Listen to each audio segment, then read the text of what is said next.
She's part of a new wave of parliamentary hopefuls, a high school teacher throwing herself into politics for the first time.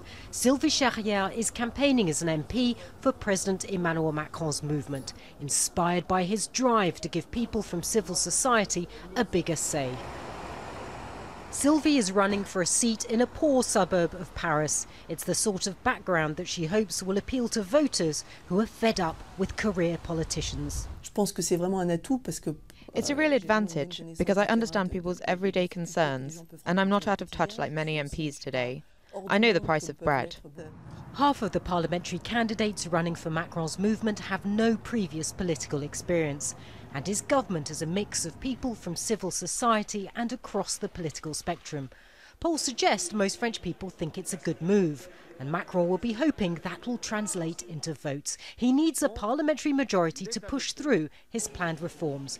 But he's not the only one fighting for a big win. The far-right's National Front also has high hopes for this election. It only has 2 MPs, so the party is hoping to capitalise on its leader Marine Le Pen's success in last month's presidential election and win more seats. Le Pen may have lost to her rival Emmanuel Macron, but she won an unprecedented number of votes.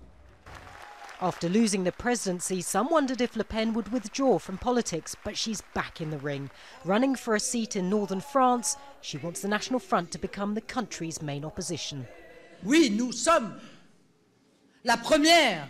Yes, we are the first and only force that is opposed to the politics that Emmanuel Macron will implement. We are the party of transparency. We warned against massive immigration, which is overwhelming Europe.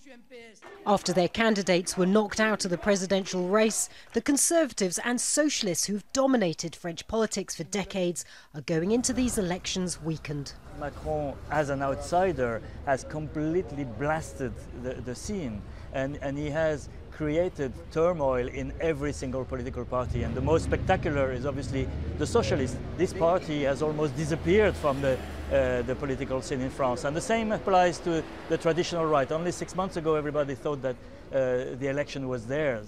Macron defied his critics to win the presidency despite his lack of political experience.